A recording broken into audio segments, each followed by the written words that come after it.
Alright, kiddo, you want to know about ChatGPT? Well, let me break it down for you in a way that even Tony Stark could understand. Step 1. Chat is a language model. That means it's a computer program that can understand and generate human language. Step 2.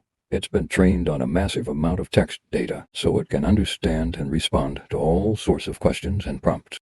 Step 3. It uses cutting-edge AI technology to make predictions about what you might say next and generate responses that sound like they were written by a human.